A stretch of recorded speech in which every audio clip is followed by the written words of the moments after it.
Hi everyone and welcome back to the first few hours of Civilization 6. So, let's continue where we left off. And we are still at war with Monty. That's going to take a little bit longer. And we are about to finish horseback riding soon. That's going to be yet another unit. And I'm still trying to find more AIs. There should be one more coming in not too distant future.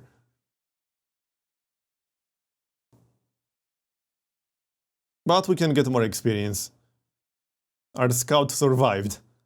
Just barely. He's almost dead right there. The archers are much better than the slingers, so this is going to make things a little bit more convenient. But these eagle warriors Monty has are actually quite tough. They can take quite a bit of damage.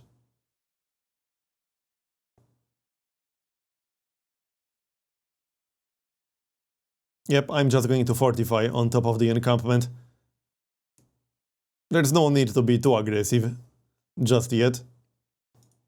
And I have to say, when I'm looking at this game again, there are so many different things that I wish I had the time to check or try. But unfortunately I didn't. So yeah, this will have to do for now. But I am way more excited about Civ 6 after I had a chance to play twice now. There are so many really solid mechanics behind it. Some of them definitely required some more balancing, but the game is still 2.5 months away, and I actually already saw some changes on developer livestream compared to the build that I played here. The major gameplay systems obviously won't change, but a lot of the details can, especially any of the numbers, on literally anything. And here we got horseback riding, which means we unlocked a new unit. Always nice, and we also unlocked the stable. But stable cannot actually be built combined with the barracks, you have to choose one or the other. And I already got barracks in Rio, so we will not be getting a stable in Rio. And hopefully we'll be able to push towards Monty a little bit sometime soon. We are about to kill his last unit in the area, unless he brings more, which is always a possibility. He does have one close to our other city, but that shouldn't be a big problem. We got one guy nearby.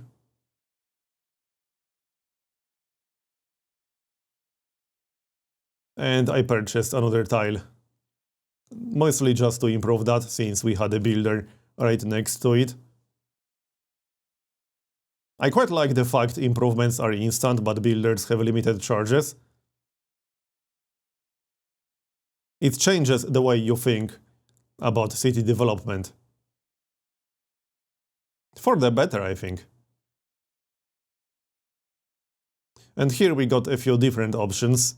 Unfortunately, we do not have any boosts right now, so I went with Aaron working to unlock the swordsman. We still need Aaron itself, and I still want that 4th city. I think it will be happening in like 10 turns or something like that, but it will happen.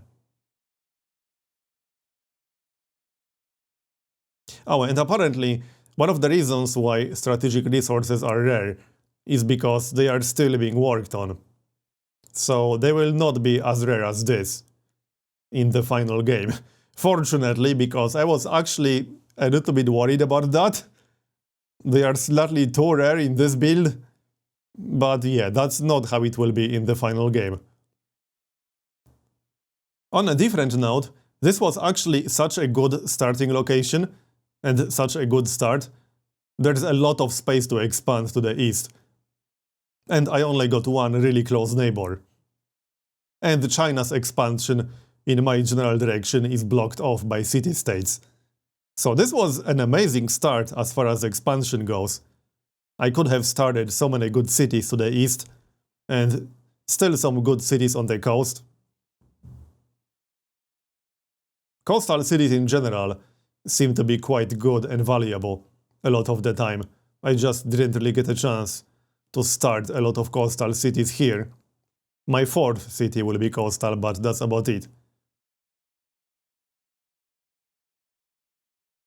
And we're going to get some more units. So heavy chariot. And some buildings in our newest city.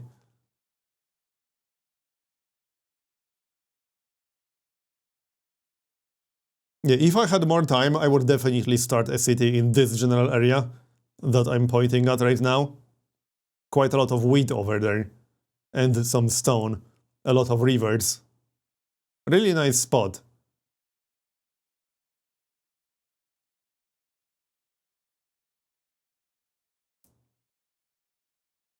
No Monty inside.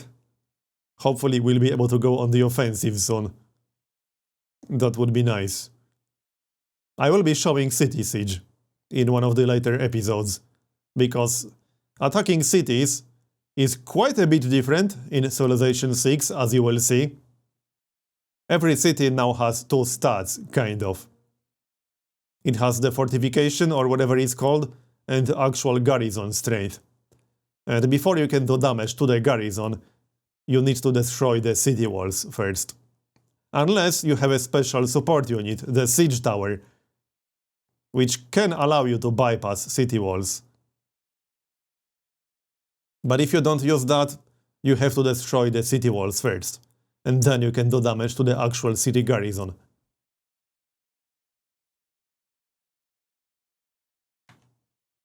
And here we got Cleopatra. That was the last AI I met in this game. Unfortunately.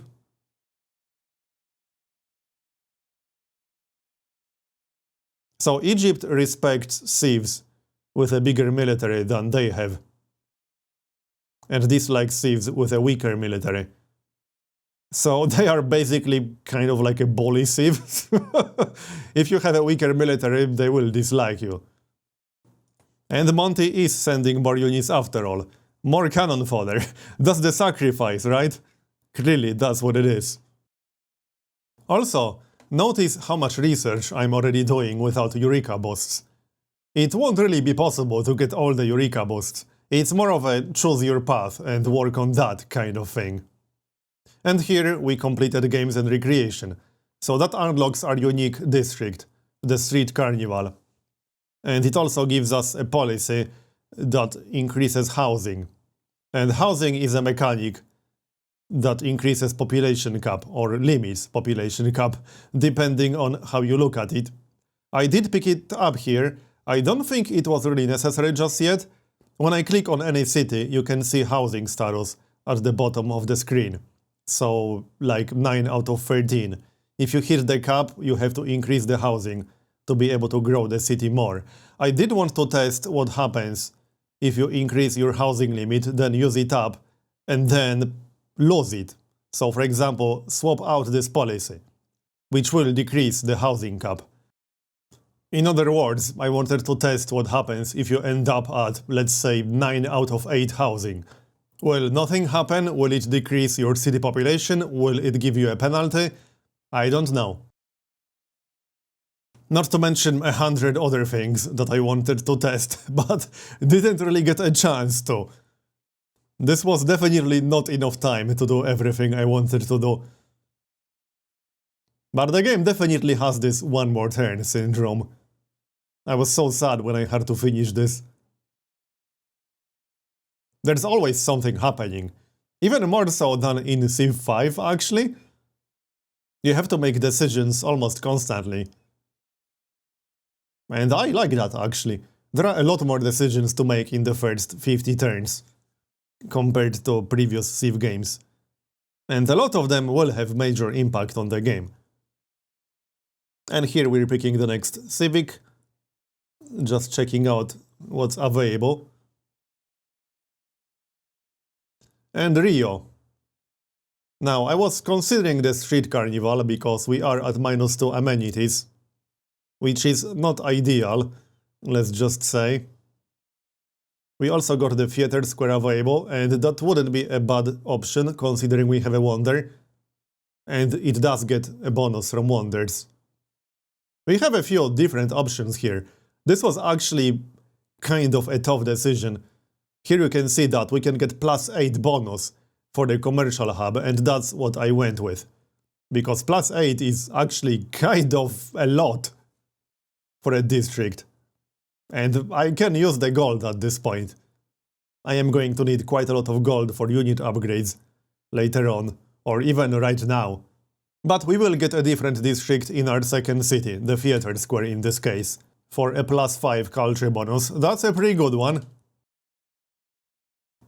I have to say, I really like the district system so far. You will have to think really hard about how to specialize every single city. And you will have to specialize your cities. It will be pretty much forced by the game mechanics. You can't build everything. You can't have a city that's jack of all trades. That's just not really possible. I mean, you can try, but it's not going to be a very good city.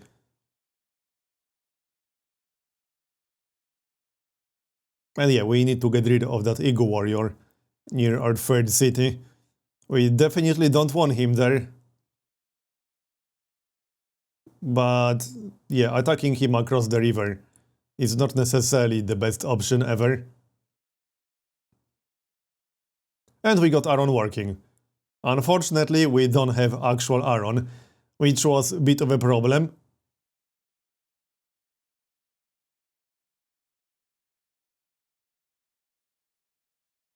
He will die. At least I think he will die right now. Yep, he's dead. Took quite a lot of damage there, but oh well. We got rid of him. And we got 4 more Eagle Warriors coming. That's going to be fun. More experience for us. And we can explore some more.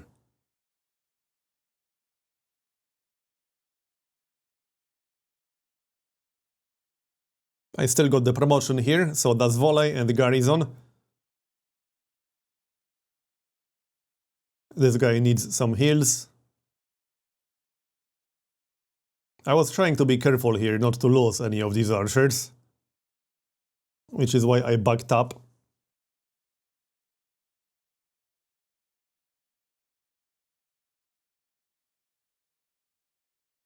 And we can use the heavy chariot.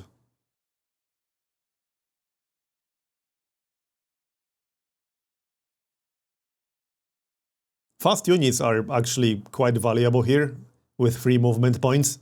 Extra movement points make a bigger difference than they do in Civ 5, mostly because you cannot enter tiles that cost more than 1 movement point, if you have fewer movement points left. And here we'll go for construction, because we already got a boost for that, and it unlocks the siege tower, which might be useful against Monty.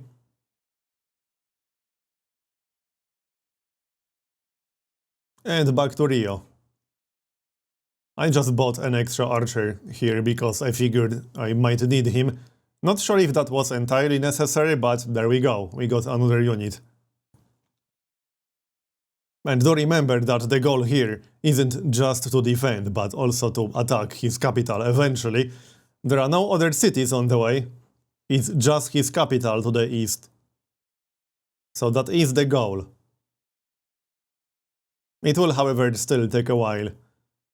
The AI seems to be less willing to just randomly throw units at you and suicide them, which is a good thing, obviously.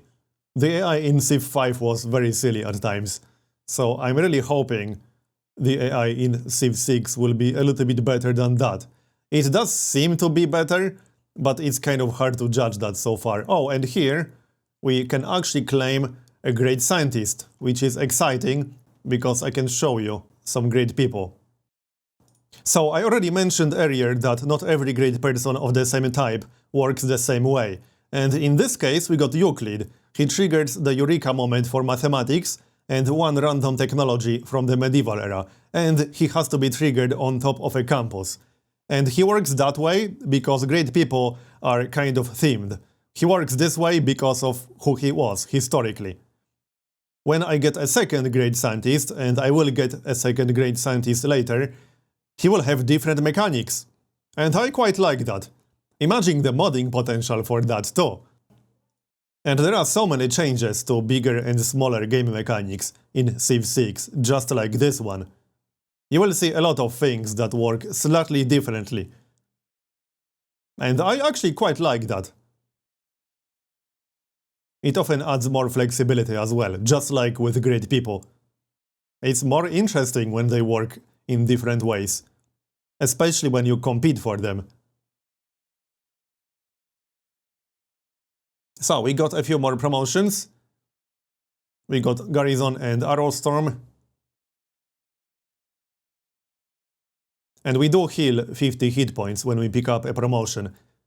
Which means that sometimes it makes sense to save promotions, because you can save promotions in Civ 6.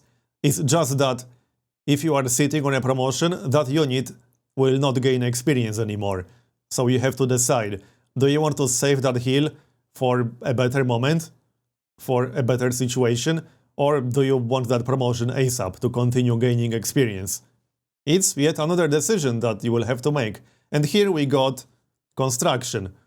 It also unlocks the Terracotta Army, which has completely different mechanics in Civ 6. I didn't hover over that very long, but with Terracotta Army, all current land units gain a promotion level, and all archaeologists from the owner may enter foreign lands without open borders. And it must be built on grassland or plains, adjacent to an encampment district with barracks or a stable. So it's a pretty interesting wonder, actually.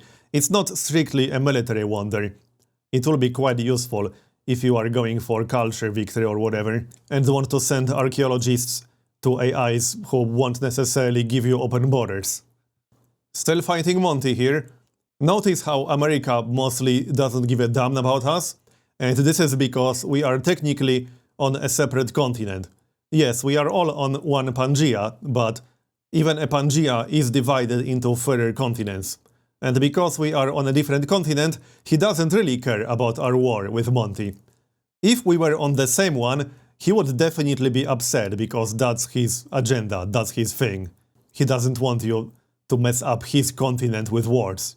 And here we can go for mathematics, which we just got a Eureka boost for, because we had Euclid, so that is quite convenient right there. And mathematics unlocks the Petra, everyone's favorite wonder from Civ 5, and it's still just as good. It adds tons of yields on desert tiles, just like in Civ 5, and it must be built on desert or floodplains without hills. And here, China actually declared war on us. He wanted to join the action, clearly. He is actually quite a bit far away from me, and he's kind of separated with city-states. So I was actually curious just how actively he's going to attack me. He did have a few units nearby. We have a few units near Rio. Not very strong units. So it was a bit of a strange decision to declare war, but whatever floats his boat, I guess. He didn't like us because we built a wonder area, but that was quite a long time ago at this point. And here we got more research and more policies.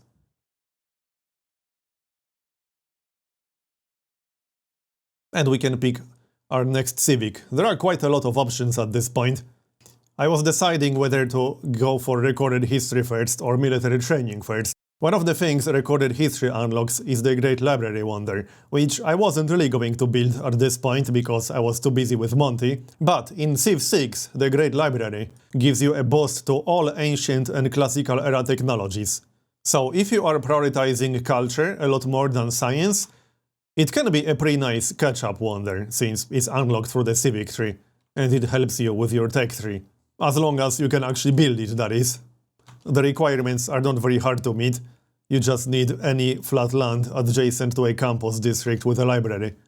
And while I went for military training first, recorded history also unlocks a very nice policy, the natural philosophy, which gives you plus 100% campus district adjacency bonuses. That's a really nice policy for an early science boost.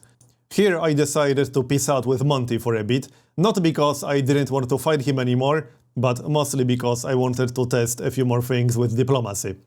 And I didn't have that much time left to actually do it. We will be declaring war on him again later. And I will also be testing something with that war, as you'll see, I suppose. So here I was checking if he's actually willing to buy our luxury, but he wasn't. At least I don't think so. But it's still something worth testing. There are actually so many things that I wish I tested when I was playing this, but oh well, maybe next time. It was just not enough time to do everything that I wanted to do. And yeah, as you can see, he was not willing to buy my ivory, even very cheap. We can kill a few Chinese units instead right now, so that is exactly what I'm going to do. Unfortunately, China is a little bit too far away to actually attack their cities, but we can certainly kill their units. And I'm actually going to make a cut here and continue in the next part. I hope you enjoyed this episode, thanks for watching, and I'll see you next time.